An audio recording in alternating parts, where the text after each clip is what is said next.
Ya. Ia le sofa manmalo tātou le Isu Kristo, tātou whaola. Tui whatalo whatoelo tō wauna, nei tai awa. Ia le pai maulunga so tātou atunu, i le suaia le awhengaruanga. Ia le tua mautu whatua so stovine. Ia, a mese fo io. Kale sia le tasi ministry SS. Alua le ukua le tua, whatalo fo i o Samoa. Tapo inga maua nei kua sinsina lo tapua mai mota malawa. Ia, whatalo Fatu. Ia mese a so se tasi lava e au atu e nei. Whasoa nei fo i tai au ia fionga le tua. Pito ngafas whatalofa, le sunga le li whatonu. O le nei fo i ala leo le Global Kingdom. Sunga ia Mikaele, Greta. Mese whalang sua le sunga toina. Ia le tinu ia mese leo unanga, talofa lava. Ia nei tai au. After le tua wa. Mai lotu se fuama statu wala. Ia, o le a estato me tau fai mo le tua. O lo tātou vivi i me whaafutai ia. Mau whaisina u whaasua me le fionga le tua nei tai au. Oio e te oto i whan mai, anga le rei atu le tua. O ati ngām whaingata, mai le matua le ni aso. E iai a le tua ma tātou i teimi i whaingata. Tātou o whalpuipui. Ia maua pēle o sa i malotele. Le alama se ti ngā iai oe le nei tai au. Ia. Aua e te roto vai e iai le tua whatasi mai. Alea tātou sauri, tātou whalamolongo e fionga le tua. Ia, pe a mai a ia le inga lea. Tātou te oa i luma le no wharia le tua. Tātou te wheso tai mai e nei tai atu.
oli anganga na ni tau tato whaftaima aleluia i le tua ia o whaiona e mea lo se fom so wola ni tau ale a tato wo i le tua le te talo ia ona tato whasoa lo le se whiau whalenganga ni tau le tua whaftaima ni tau o mātou pese ma mātou aleluia o ai e ana mai ana mātou wola ni aso whaftai lo walofa tau muli pea o le ala mātou leanga ma le mātou whangalo oi e te mana tua pea i mātou leanga o eo le tua le alofa ma le alofa muti wale pe se whaftai o mātou roto nei tai au le tua ina ua e whamanuia o taito tasi mātou talo nei tai au mātou te fia inu mātou te fia ai lau fionga le tua sau noa mai a oe whamana malama nā tia le valea ma le malama rau wauna e whatawa anganga pa ia whamana malama mai lau fina ngalo mo e mātou ia se tasi o mawhitia le nei tai au e se tasi o whia ngai ma maniu ma whanoa noanga ti ngā ma pa iane pa iatu pa ifo lau whamana ronga ina ia maua le sao tonga moni mai ate o a mesi al fao tanga o sai tia i se tasi le tua ia mausawa noa e faona i le nganga manunga ola mātou talo le nei tai au whamanuia whasoa le nei tai au ono Yesu amene maua se tusi e tātou te whasoa le nei tai au pa ia o Samoa ia misela whafonga o le tusi mai whengai ngā tuai o le tala wa te talitonu wa whawhangongo tangi ao loutou whafonga wa loa foi loutou silfia ia manatu o le wheafu na tu ele tu e louloto o te tala noa le nei tai au e ala fisoan me le ngang pa ia maua me le tusi ale mua tupu ia alfa yupo sifuru wiwa o tala masani fi feita wina le tasi sulva ai ono le temi ia na ona i fai upu ai ia feita wina ia mo tātou 1 Kings chapter 19 comments reading from verse 4 to verse 8 ale whana i fai puia la whamtala ia la feita wina whafonga mea le fiong pa ia le tua ua walu o ia le vau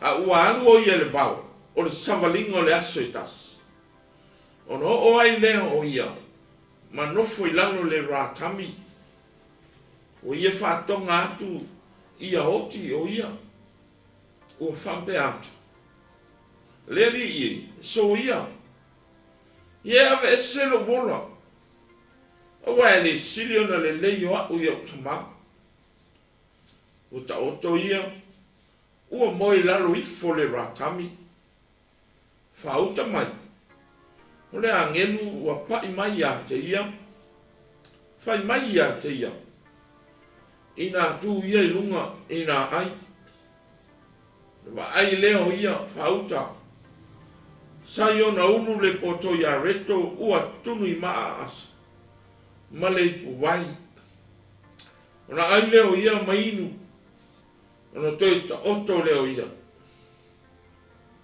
Foi whanua mai leo le angelu o leri. Ua pai mai a te ia ma whai mai. Ina tu ia lunga, ina ai. Awai ma mao le anga. Ona tu leo ia lunga. Ua ai ma inu. Ona anu leo ia le marosi.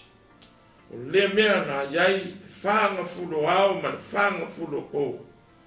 Ua o lava i ho repa. O le maunga o le tua. Ia, familia. Te mai le tua le fai tawina o rana fiong pa ia. Ia ma ia tu maua te pia ia te ialo na lava vi inga. Nei se ia o le whawawau lava. Amene. Excuse me. O le fai upo e fitu ieina i upo e tau fi whama mawha e titi ia ma tau tautana noa e nei tai ao o lo whapea i nā tū ia i lunga i nā ai a wai ma mao le ala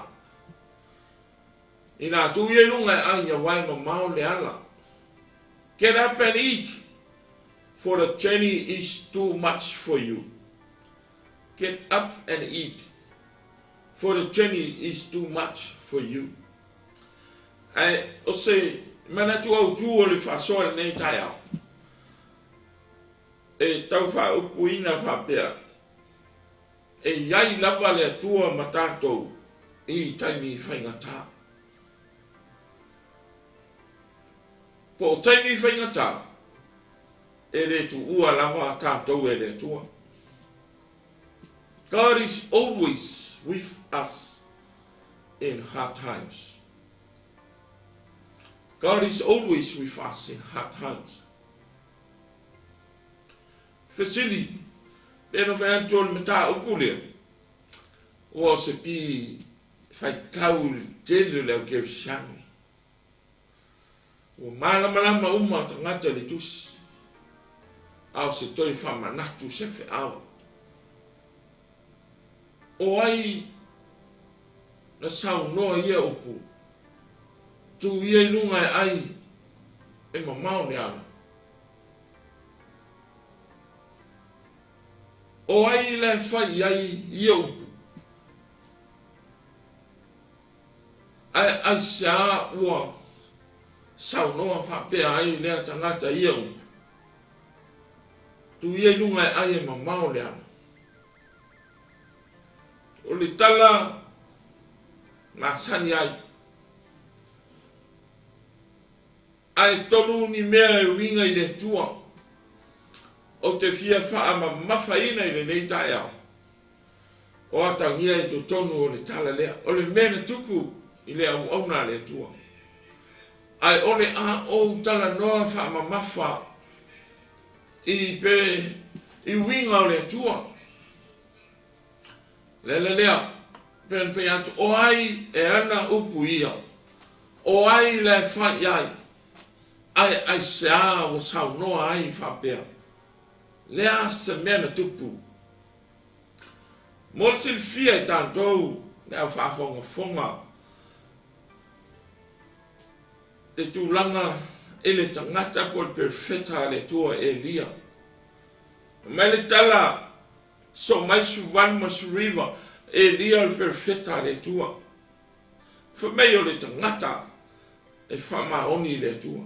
O le tangata e matau I le tua, le tangata e usita I le tua. A yene mena tupu yama. E lia il mata upu lava lea e fulwalu so mai masuriva. Na ia fasiotia perfeta a Israel o e na ifo ya paala. Na ia fasiotia uma perfeta a paala tangata Israel. Lea, mai tama whai toi whali liu mai tangata Israel. A wane ifo le tupua paala. A ia ifo I le tua. O le mea lea na whaia le tangata lea o Elia. O le tangata I matau I le tua. Elijah was a God's faithful prophet. He feared God. He obeyed God and stood for God's will. Mana ia character sa tangata le. Mana ia ona o langa. E matau e usitai e tu mo le tua malona finangana.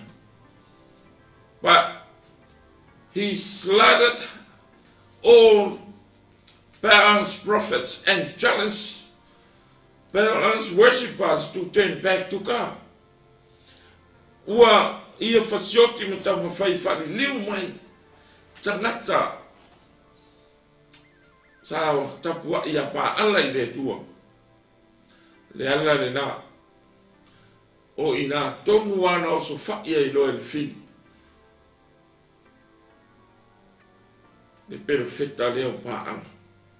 O le fesili o ai le fili. O le tupu a apo. Ma le a vāia Iesepela. Le whawhine le anga Iesepela. Na la tu e tau mawhai na wala maua le tala. O na ti ngā lea o la loto. Ua tau e le tupu Israel wa apo ia Sepela. Fasioti uma e lia. Perfeta paanga. Nga tama whai toi whare liu, tangata Israelu ina ia toi tāpua i le tua se fua. Hoi nā fua i le ti ngā le roto o whawhine lea. Mala tama whai loa e toi sa ili, se au wala e fasioti ai e lia. Ahab and Jezebel were the most wicked and evil rulers of Israel. Jezebel was the wife of Ahab, the king of Israel. They killed all prophets of Israel and turned people to worship to Baal. They also tried hard to kill Elijah, God's prophet. Wai me tātou le whātami le sanga le mafuanga nā lai o na tuli le whili. Pei me tau mua na whasioti umai whawhine le anga leo. Pero wheta a Israelu sa tapua i le tua. Ta sian perfeta na sao mai aina o Elia. Muri an. Whasioti Elia perfeta pa ala. Le ala le nā. Ua ki ngā ele roto le tupu lea o apo mai sapena. O le background le nā, o le mafuanga le nā. Ai o le whama mafua le ne yaso. Mea na tupu. O le a, le tūlanga o le atua sai ai. Tolu ani mea o te fia whata ua le ne itaya. Ma le nā tala wau tau malama wau tau sila fia. Ai o te fia ma mafa le tūlanga o le atua. Lea ua whai tūlinga. Al whawhine le anga lea. Ma e lia. As I intervene ai le tua I tonu. The first part of the fia whama mafa is about God's protection. God's protection. O le puinga le atua I le tangata. Ua iai taimi whaingata. Ina ua I loa Isabella le mea na whaia el perfeta le atua I perfeta paala. Fasioti uma. Na I whaiatu le lana au na. Sau na alu whai ia e lia li tala lea. Whai puelu e lua na iai. Ia whaapea o na whai atua ia tia. Ma ia whaapopo iai. Pe a whai o te le whaatatau lo wola. Ma le ola o so la tau. I le I tu la whape nei tai au. Ua momori le whiau al whawhine lea. Lea wā le tupu Israelu. Whape nei tai au o te whasiotia o Elia. O fia tau I masui le whili I le tangata o le atua. Wa ti ngā I le ngā nuenga na whaia Elia. Le ala lea.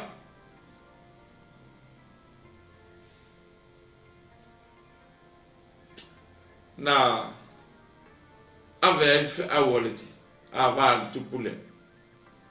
Tama whaia whasioti Elia. But God's protection. God protected Elijah from his enemies. Ahab and Jezebel, they tried to kill him. Jezebel said to Elijah, if by this time tomorrow I do not make your life like that of one of them, if this time tomorrow,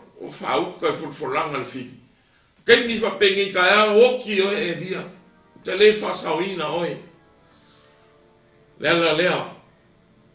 Na matua whewhe ai le perfeta. He was afraid and ran for his life towards Beersheba in Judah.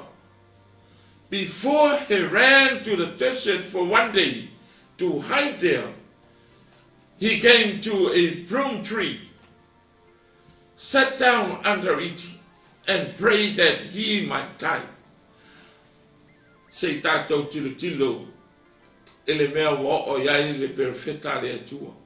Ua whewhe, ua pala ai, ua whawai vai, I le tala le whini na rongo mai, whape nei tai ao, ua e oti. O na sola lea, ua fefe nei o mai le oti. Mai wa tangata o le tua. Mai wa tangata e matau i le tua. E sa wa sola ai le tangata o le tua. Sa wa fefe ai le au na le perfetta le tua. I le fafini. Au tala le fafini. Ana va pe vo se tala se toa. Sa le fefe. Al fafini le ava. Apo a le wa sola le toa. Sola le perfetta. E te me tau fa pena e tatou tau a whanenga. E te me tau fa fefe mai en fili tatou au onanga.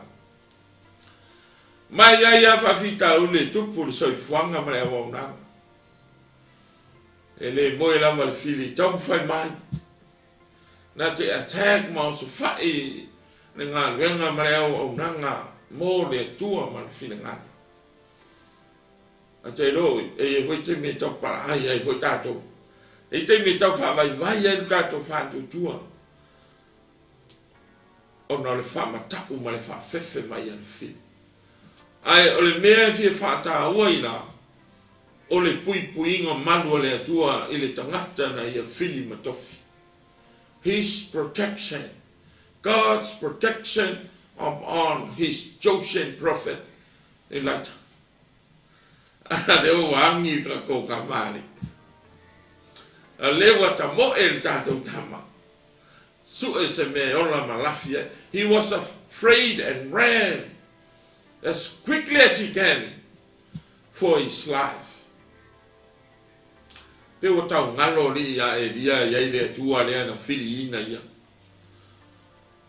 Ai mari e fai mai le tala le tu stala ua ta mo e anga i le maunga anga i le no fanga le persepa i Utah ua le la vai le aso ato sola ona ta oto le lalo le ratami ta oto le lalo le la au paolo ta o le ratami ma moe le la va ma quale la va fia ai fia inu a fauta le tala al tangata ua fefe. Tala al tangata ua pala ai le fili. Pe ua ngalo ya te ia lona tua. Fai mai lea tua. So ia. Ava ese lo wola. Ua lava lea. Ua manao yoti. Ua manao ava ese atu ia le ola lea tua. Fa fefe la vai fa fineri i. Fefe le tangata le tua. Ua tangi le tua. Ua fiauti. Elijah wished to die because of fear. He said to God, God, I have enough. Lord, take my life. I am no better than my ancestors. Te toi whanongo lawa le tangi a le tangata o le tua. Wa ngalo ya te ia le tua ta muli le lof. Lord, I have enough. Take my life. I am no better than my ancestors. Then he lay down under the tree and fell asleep. Ua le ngaka ngangi ma fefe ma tamoe a ua ngangana foi le ngangana le tangata ua pala aila. A vai selo wola tama. Wa lava lea. Wa lava lea. E le silia ea u iau au ngā tama. Se a ua ngangana i whampea le tangata o le tua. Se a ua fefe ai whampea. Se a ua sola ai whampea le tangata le tua. But God had saved him from his enemies and his fear. How? By the angel woke him up. Sa iai le pui pui nga manua le atua. Le atua na ia pui pui e dia mai le mae o le whawhine o i se pela ma apo. Sa la tuli loa e whasioti. God protected him. Wata oto, wale aise wha moi, no hope, no food, no drink. Ona ia wish lea wa fiauti. Taimi whaingata o le fefe ma le matau i le fili. Wale aise mea tua iai, wale aise mea ai o le vao le sola iai. Aso a toa o ta moe. But God was with him. Not only saved him from his enemies, but saved him from his fear. Te titi a whai e lia le whai unga se sei. Awa ese no wala, wa o fioti. Sana ola. A ua tangi le atua, e ana le ola. Awa ese wa lama lea, so ia le atua. Lenga ngana whai loa wa whawai vai. Taro whai e le perfeta. Ai whaftai sa muli au loa ai le atua. I lona taimi whaingata le fefe man pala ai, man fia inu. Sa pui e le tua. Peo mele le fia whama mafa. God's protection upon his chosen people in hard times of journey. Te ia Elia le po le angen. Elia no foi lunga ai. E mamao le au. Tau pena e le atua, ela ina na angelu, le a reto ma le whangwai. Le a reto na tunu i maa asa le vau. O aina tunu ina ia mea. Pui e le atua. Fesoa soani ai le atua. But God has saved him from his enemies. The angel woke him up. E wafonga le tayo, e tau maa ua maia le atua le intervene, le to tono le tu linga le atua pui. Te lo e whape na umano ta soifua uauna. E ai teime tuli tau ta ai tātou e le fili. E ai teimi e alawa i le atua anganga whalawelawe le fili la tau te oso whaia tātou male a maunanga e test aino tātou faith. E discipline aino tātou faith. Ma encourage aino tātou faith. A kero, ai uanke upala ai e mwhawa i vai tātou. Le tangata le atua ua fefe. Le tangata le atua ua fiaoti. Ai sa iai le a ao pui o le atua. Sa la mea i le atua i taimi whaingata. O ai e whaiso na loto pe ana watu ane ta mau e lia. Ma pule no na ola. Sa uu e le atua. Sa pui e le atua. Whape na fo i lau soifua ma le ora. Te roi, e le tu au noa ina oi le tua i taimi whaingata. E te me ti whawai vai ai. E te me tau solomoni ai. E te me tau la whai. E te me tau whapea tu le tua wa lava lea. O le lava au auna. O au fia malo lo. E voi te me mau ai tātou i mai au ti. E te me te whapele tua wa lava lea, se awa ese ia le ola, wau fia mapu. Pa wā taimi whenga tātou te o iai. Usoi, e pui lava tātou e le tua. Whai fo i oi whafonga, ma maua sau taimi e te whanongo e le upo le tua. Awa ne ngalo ia te oi, e pui oe le tua i taimi whaingata. Le ase ti ngā, le ase fefe, le ase matau, le ase whawhewhe mai a tangata le rarorangi, ma whili, ma nganga whalawelawe, aua e te whawaiwai. Na sola o na o le whiwhi tala e so pela, ai, sa toi whamalosi le tua. Moe le la wāwhia ai, na toi whawhango le tua. Na toi whamalosi le tua. Ona e iai le whamoe moe o le tua.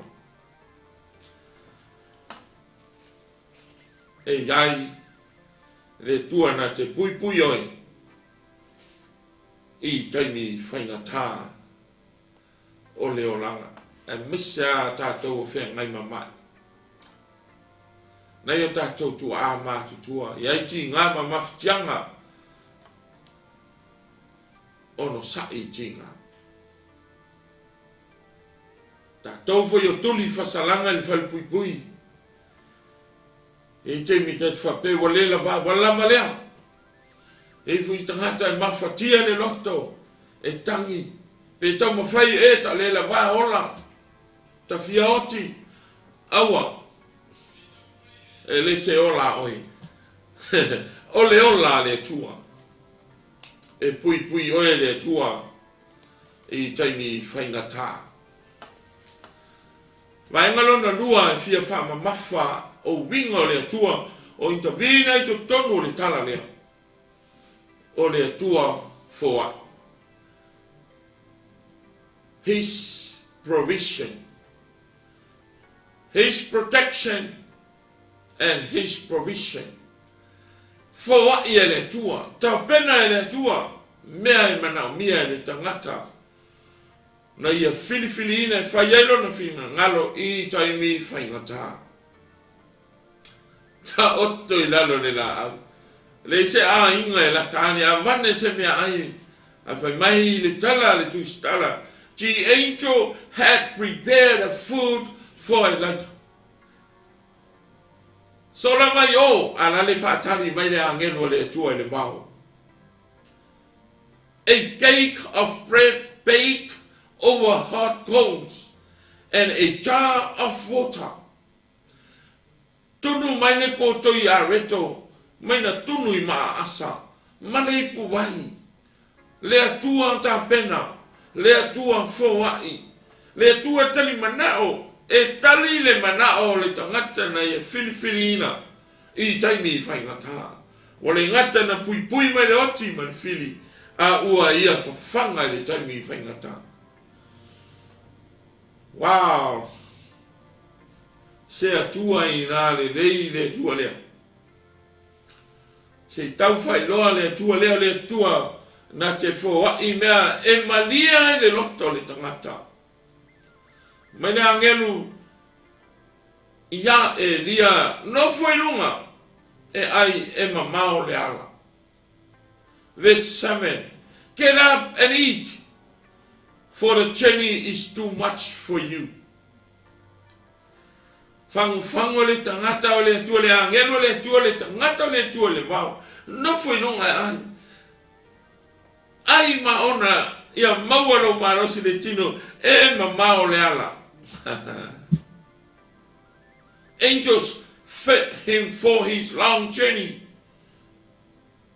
40 days, 40 nights toward Horeb, God's mountain. Sola mai le aso a koe i to e tapena le atua ina i e to e anu lisi mamao. Fasu fulu au, fasu fulu po. Lea le ato i fa a wau o ele sola anga le tamalea. Lea na fai ele angelu ai e mamao le ala i sea. Ele tutusa le aso e tasi na sola mai ai per sepa. Ma le fasu fulu au, ma le fasu fulu po. Lea la to e fa a wau o ele sola anga. A ngai oi. I le isi no foanga. Po le mongo le tua Horepa. E mawhaina e sola i se fasu fulu aso. Ma se fasu fulu po. Wow. E le mawhai. E te ngā lala e te oti le fia ai. Ai na ta pena le tua le mea ai. Na ta pena le tua le vai. Tu ilunga ai ma ona e ma mao le ala. E sa le whawhanga ina le tua le tanga. Tasi le ai. E le whanua i sepa ai ma ona ai aso e fast food. Te lo e a whawhanga le tua le tangata le tua ai ma ona. Imagine tātou. E le ona te si savani ma mao lea. Aina whawhanga le angelo le tui. Wow, He is our provider. Trust God. He is our provider. Not only He is our protector, but He is our provider. He provides everything we need in our spiritual and physical journey. Hey, le ala le tau whai loa le atua. O le atua foa. O le atua ta pena pena. Le atua tausi. Ma tausi whea ngainga mo ana tangata. Makau kia le mea. Foa ia le atua le mea ai. Tasi ia le ai ma ona ia se fast food. Oka se ma mao le mea le a sola iai. I le maunga le atua I hurwepa. A ua ma ona I le atua. Le au Fatu Tuu ai. Te oi whapea o ke rau fia ai fatu lo ke maonga. I oi. Na te leo mea ai lo maota. A le a se mea ai te tauna e maona ai. Ai I le a fionga le tua ia e maona. E mamao le ala. E luta le sami. E sauwa le tātou wholaunga. Le ala lea e ta tauna pa leni lau ai mea ai o le tino. Ai ia whape naha le mea ai whale ngang. E ta tau o na whawhanga tātou ia fionga le tua. E whainga tae mamao le ala. E te le loa pe fiani aso o te toi o lo wola. O te le loa pe le ase umi o la usanga linga o te toi o na oti lea. Ai a ta ngā lala whale nganga. Ua whaingo fie na maua ta ua le fili. Ua whaingo fie o na ta 𝚟𝚒𝚍𝚎𝚘. Ua whaingo fie o na ta wope. Whaingo fie o na ta 𝚟𝚒𝚍𝚎𝚘 lo ta wala wina. Pe a ngā lala whale nganga I tātou. E au Fatu Tuu wai. Tuinungai ai. Sa ili so taimi e te sa ili ai te lua mafuta ai ma le atua. Sa ili se taimi e te anu ai le lotu. Anu le whalisa. Se anu I whalongo. Se I whawhanga oe le atua. Wha sifa so taimi. Sina minute te whalongo le upo le atua. Se I tango le atua e whamanosi whare nganga oe. E mamao le ala. E le ngataina mamao le tātou savalinga wharenga a wai le iloa. Ai iai fi tau le ala. Lai whatalitali mai le whawaiwai. Lai whatalitali mai le lava le onusai. Lai whatalitali mai tuina naunga ma le angasala. Ai a tā ma ona wharenganga le fina ngalo le tua. Pau hana le fofo. Baua na le kiua e mawhai o na tā ti whi tinga ai le whini malana whaasanga tau mai. Tuirunga ai e mamao le ala. So e sina o teime whai tau ai le upua le tua. Ke fiano e le lava le lotu I le aso sā. So e so teime panga noa te whaalongolongo e te sairi le tua le tatalo le anapongi. Ai maise la na fion. Se iona ia whawhanga ina lo tā ngā lala wharenga. Tuinunga. Ia sangata oto lava ma whawai. Vai ai lava. Ma mauai pētā ua le whawai vai a le whiri. Tuinunga ai ai ma mao le ala. Au nei ngalo. E whawhanga tā ua e le tua. Ele ngata na whawhanga I le tino tā ua le tua. O iai e se aso e fia ai. Tu mo rima le to mau ai. Tu mo la pusa aisa le to mau ai. O mea ai. O mea le tua. Ai manao le tua. E na te toi fia whawhanga ina o tanga. E ta pena whale nganga e ta ua. Mole manuia e whawawau e mamao le ala. Wa oi e maona ma lava ta pena oi me ai o tino ai whale tonu no ai mea ai whale nganga. Tamaro rosi whale nganga e mo whai ai o na tā pena o tā nganga mole manuia e whawawau. Tā te leo so sola ngai ho repa. Tā te leo o ngai i le maunga peo na tā ua. O lea e tā pena tā tau whale nganga leo Fatu Tuu. Tā tau te fia mapu i le nuu o le māloe whawawau e mamau. Tā tau te le loa le aso mali tu aso ua a tofa le tua mo tā ua. Ai o le vā lea taimi le rofu tu noa le tā tau te olai. Whawhanga tuirunga ai. Whanongo matalia a fionga le tua. Paua leo le tapenanga. E tapena le tua e te whaitau e te whalongo. Ai whawhanga oe le nganga pa ia. O le nganga pa ia na te whatumuina. Na te whamana malamaina. Na te tumu musu atu ia te oe. Na te whawhanga inga no tanga lala whanenganga. Le leo foi se whamanatu o le nei vai aso. A mata ia le aso ngofua. Tuilunga ai. Ngai ke ma onga na mai titai au lansi le uli. Tina le afiafi. Ai a ea le nganga. Fasi. Whamanoa sina minute sei whawhanga le nganga pa ia lo nganga. E ala i nana afionga pa ia. God is our provider. He is not only a protector, but he is the provider. Everything we need, he provides. Every needs and wants. Trust him. He will feed you. Na te whawhanga oe. Ina ia e malosi whanenga. Male. Waenga muli muli. E le ngata o le atua pui pui. O le atua foai. O le atua tai tai.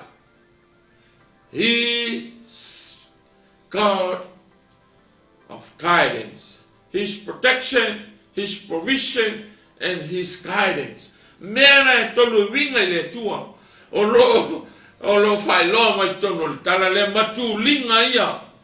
Al fafine le anga spela mahampo ma le tangata le tua sa tai e le tua awa pe ana le ai le tua masalo e maua lava e fita a maua lava e le fili ma fasioti. Then God guided Elijah's way towards the mountain of Horeb for 40 days and 40 nights. Fase furu olla le mama le mena tamo e ai sita. So like ia olla le monga le ai Horeb. Ai no tau nui na. Wa ai tatou le fefe tele le perfect. Ele ngofo i lunga le monga. Na so lai lalo le anga. Te le no fefe. Wa anu i lalo le anga wa lafi ai. Then he went into a cave and spent the night. Ngofo i lalo le po, le anga le pongi sa. Ele aise mori. Ele aise moenga i lalo le anga. Ele aise mea mana i lalo le anga. Ana nafi o na le fefe. Nei tuli loa mai o ia. Ai sa tau muli muli ai lava le tua. Then God revealed to him. Ona fai loa leo le tua. E ala le sifu fonga. Fai mai le tua. What are you doing here? Uma na fafango le angelu yo. Le fanua i bersepa. O mai horepa. Ala e lava i muli muli le tua. Fai mai le tala. Le tua. What are you doing here? Le lau mea na faina li i lalo le anga. Mai le tua ya elia. Abi fafo. Ina alu ia oi fafo, ma tu le monga. Fauta e fio mai Yehova le matangi magosi. Sau noa ia i lisi ufonga le tua. Sau i fafo. E sau le tua le matangi magosi.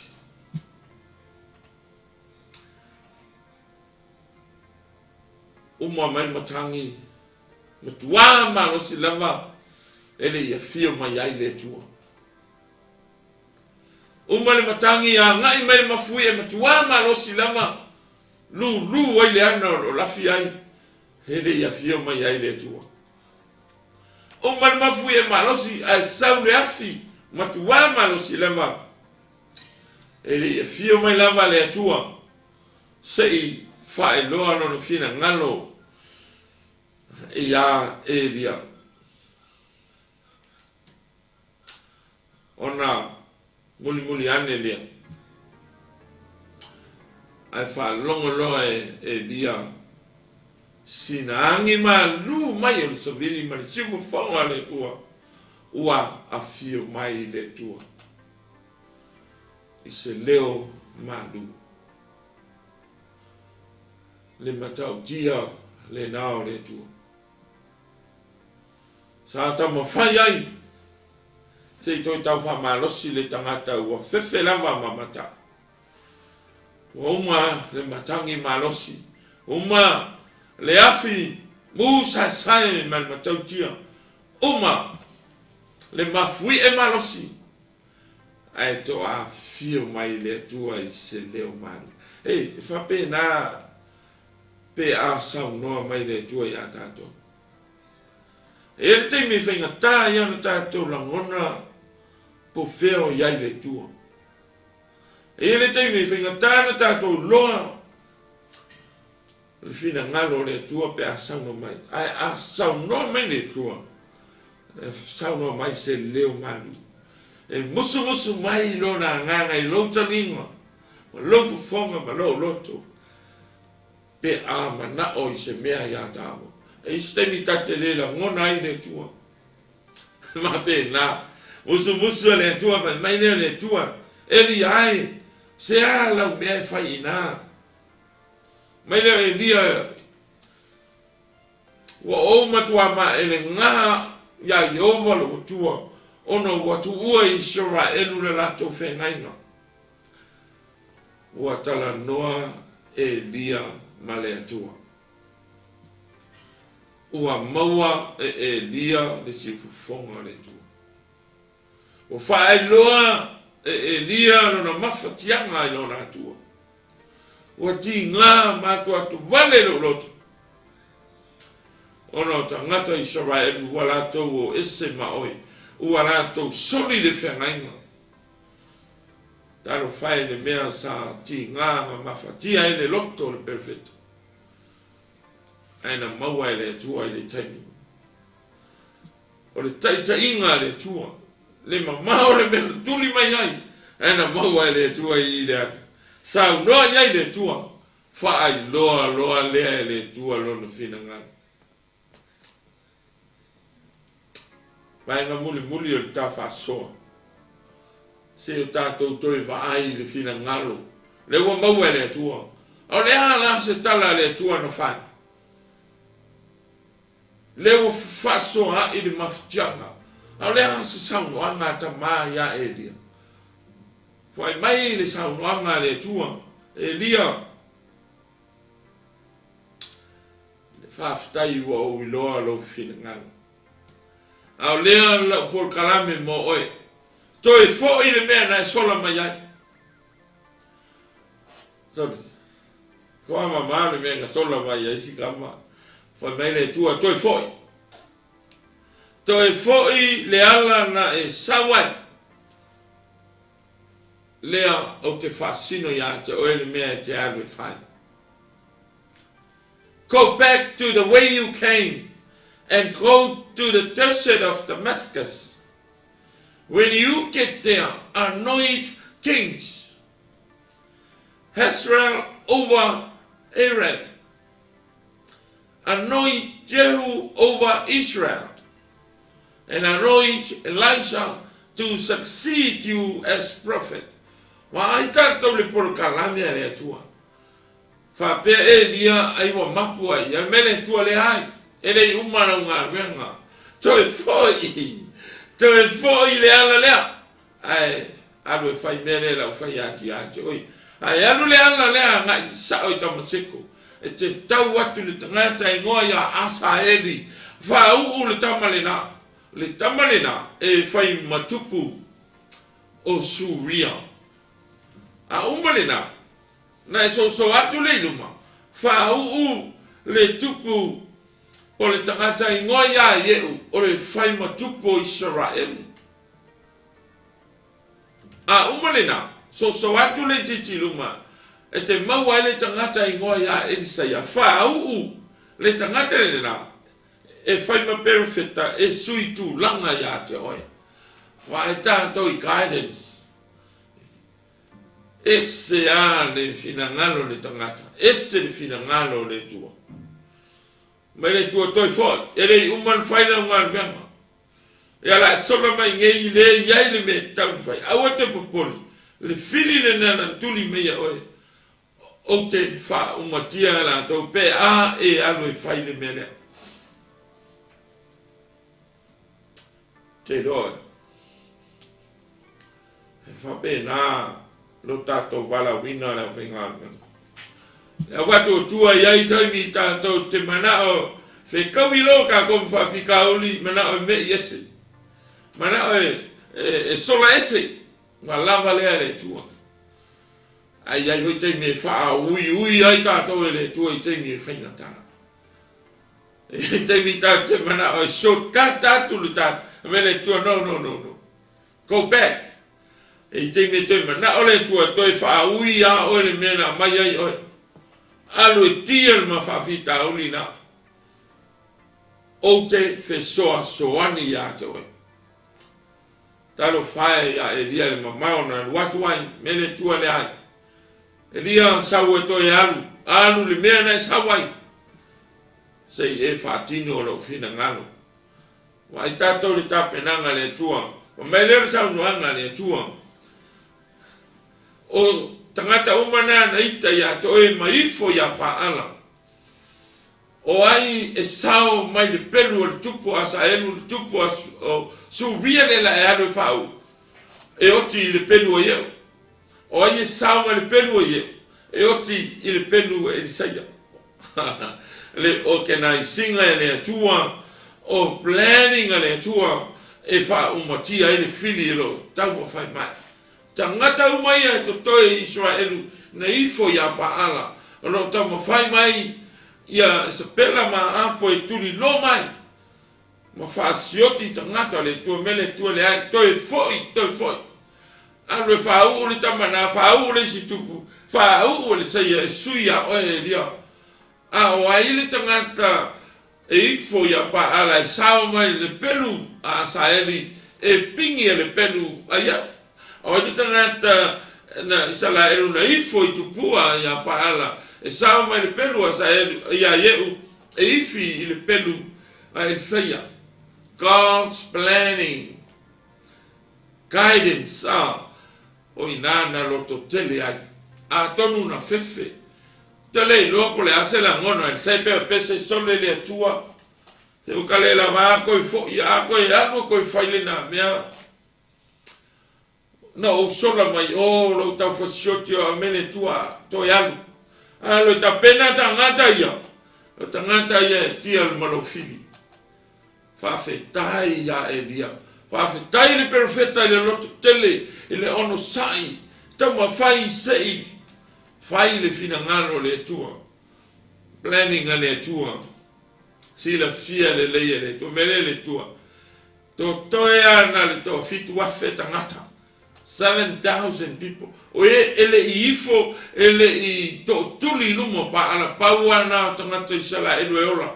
E oti uma tangata na ifo ya pa ala ile pelu. Sawe to yagu e fau u tangata na. O le tau unga le nao le sola anga. A le tangata le tua ua fefe. Ono le fili. Ai sa iai fatasi ma le tua. Le leva melita fa ma losi le tau. God is always with us. In hard times. Or difficult times. Taimi o le ti ngā. E taimi e. Whapena le tātou soifua wauna. E te me ti ngai mawhatia ele not. E te me le lava ai. E te me e whiu o whiu ai. Taleto e whiu foi. E ta pena ele atua le tangata. Ai e wale te mi ta so sola tua mele tua sau toi foi o. Se se ilonga e ke e pasi mai o le whawhita uri la toa e toi maua le plesi. Ia pasi o e mai whawhita uri. Ke roi whapena le sile sona le utatou le ninga mai I le tua. Tātou pe mana o ia maua le file muma me e kua. E kai alo whawhika uri le koe fie foi kua whawhika uri. E te me alau ai tātou e le tua usoi. Toi foi le mea na e o ina. Sei pasi le lei lo feifi na. Sei toi whamalosi me iai o e le tua ina. Awa te alo mo whawhitau. Awa tātou te sola ese mo whaingatā. Ia leo Fatu Tuu ai. Nei umistara noa nei tai au. Ai o winga ia o le tua e fia whamamafa. I tu linga le tangata le tua ma tangata o le lalo langi sa ta mo fai e fasioti e le ioti e lia ai muli ane na oti uma tangata ia na hita ia e lia ona o le atua pule a wow sovereign God we serve. He is our protector, He is our provider, and He is our guider. He protected us, He saved us, and He guided us. Everywhere we go, whatever we do, He always with us, especially in hard times of our journey. Yeah. Fe aure nā mo tātou le nei tai au, upu wha ma whaiu. Be strong and be courageous in the Lord, dear Christians, true believers of God. Be strong in your spiritual battle. Whaamalosi I lau taua whalingang. E ai whini le ngā wenga. Le au whai ngā wenga, to tofia le tua. Ono sa e iai foi ti ngā to tonu e kare sia mo ngā wenga. Nofo ai nai whawhita uli. Au a tā te sola ese. E pui pui o e le tua. E ta pena o e le tua. E whawhanga o e le tua. Mai tai tai o e le tua yala whenga tā. He is always with us in hard times. Taro whai le tua lofa. Le tua osi whengainga. Le tua tausi whengainga. God is a covenant keeping. E tausi pēr le tua ian whengainga. E lofa pēr le tua le tangata e lofa ian te ia. Christians, stand firm on behalf of God. Stand firm on behalf of God. In salvation, se ku mau ai ngā. So ia ke koe whawai vai. So ia ke koe solo I kua. To defeat enemies and defend the truth of the gospel. Te loa le purpose Apollo. Satan tried to steal, to kill, and to destroy ourselves. To falsify us, to distract us from the truth of the gospel. But the word of encouragement for you, my dear brothers and sisters, this morning, stand firm and be alert. Mataala. O le fili sa tuli mai elia, e iai foi le fili e tuli ma tātou. A o ne ngaro, e ma losi atu le tua lea tātou te tapua iai. E tai o e le tua i o na ala. God can prepare the great things. O le atua na te toe tā pena ina isi mea te tele. Mō le tangata e whaalango I le atua. Whaui mai tātou e le atua I me whaingatā ma mea ti ngā. Pe a furu ai ka kou ma le ongosai. O na ta pena le atua isi mea te tele. Mea le lei. E mapu watu iai tātou. Le ase mea tele o ta pena e le atua. Tātou te mapu iai me whaingatā le laro langi nei. Le ola e whamawau. God already prepared a great place, eternal life, for all his faithful runners in spiritual running, or spiritual race. Run as quickly as you can for God. O oil tangata na fili te tamoe tātou te tau. O Elia o tātou foi. E te tau na tātou whaaua wina. God can prepare the great things and blessings for those who fear. Wa ai tātou. E le whapea e ka penga le kua so se mea mo so skaka. Na o le tangata i matau I le tua. Fear, obey, and do his will. Mea ia tolu. O quality si o tangata le Elia, o tangata I matau I le tua, his faithful servant. He obey God and do God's will. Ona anga waa ia, na lai ona grant le tua blessings moi. E whape na voi ta ua ke shang. E ta pena le tua manuia e whakawan. Mole tangata. E ola Fatu Tuu. E ola matau I le tua malona fina ngalo. E ola usi tai le tua malona fina ngalo. Ma e ola e fai le fina ngalo le tua. Ole wha lo si lea. Mai le nei kai au mo oe maa o le uso. E le ai se mea e fai ngatai le tua. Nothing is impossible in your God. Everything is possible in God. If you trust with your faith and believe in God. Ia, o ati ngā, o āwhaingata, nai o tātou uso tamati nā, o ta oto I moenga o whaingata o ti ngā, aua, e te la whai. E manatu atu le tua ia te oi, tu I le tua lo loto. E me te so iai se mawhatianga, iai se whaingatai le ngā ruenga, aua e te sora ese, e ta pena e le tua manuia mo oe. Ia, aua o maia le tua lea, le tua lea le tagi o whawhita uri uma, a tātou whawai ai le ngā ruenga, a tātou tau e le tau a whare nganga, e iai le tua whatasim tātou ro wai ngai, whamalosi mai. Upo le pese le au suina. Ia, wāti ngā, wā whaingata. O Yesu le tali o whawhita uli. O wane ngalo, e iai le tua whatasi matato, le anga o ia, o le tua pui pui, o le tua foai, o le tua taitai. Ona Yesu. Amen.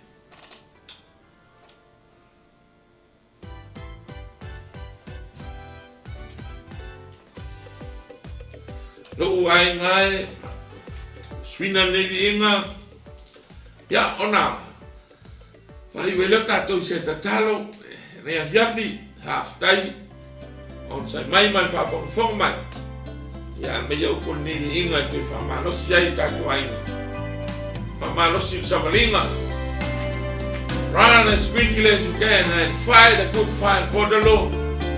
Save the Lord while you have time to serve.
Tele lava Samoa, pa ia le tātou au Fatu Tuu ma le kusiano Samoa, ia, mo li whawhatai mo le whawanaini lo taimi, ia, o le a fo i se au saunoa me le tua mo o le whina ngalo ane nā le tua, ia, whamani e tele le tua i lau wholaunga whale nganga, au ne ngalo e iai le tua mo pe whaingata, pe whaingofie, e le tu au no ina oe le tua le au Fatu Tuu, e alofa pele to be strong and be courageous ya o le fasoa na le tua mo ta ua ni ta pena yo e mo ni veas au e te fa vai mo fie tu ilunga e ai e mama o le ala ai se fe au fare nganga mai le upole tua pa ua na o ta poleni mal ta e ta ua le tau fare nganga ai se me ai tu ilunga e ai e mama o le ala ai awane ngalo e ia tātou le tua i taimi whaingata o le tātou wholaunga.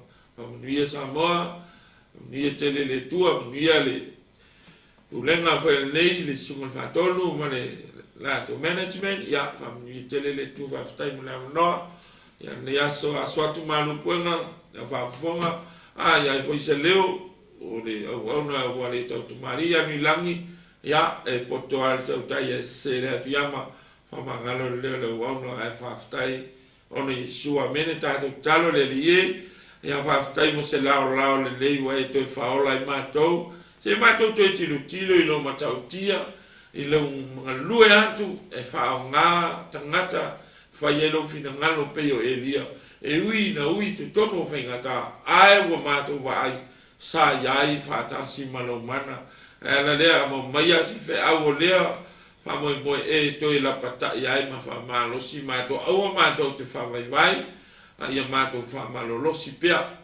ai ia ma to mana tua lo upu ia ma to ai o fioma lea ngai fa malo si ai ma to tulinga fa nganga fa tai mo lo fioma fa tai feta lai mai nganga pa ia mo modi ia manuia se nganga ne fia ai tu maulu valea man fa ta va al tanga foi lo vinga fa manuia tele nei pulenga sunga ia pasta ka ele preta ia mis foi le langolango sunga tuine ia fa manuia tele le tua ia lo sua fa suma to fa tai nei amene ia se foi ia le Samoa ia mis wo ma inga manuia to manga ma savalinga fa lenga nei ve ia sona isu amene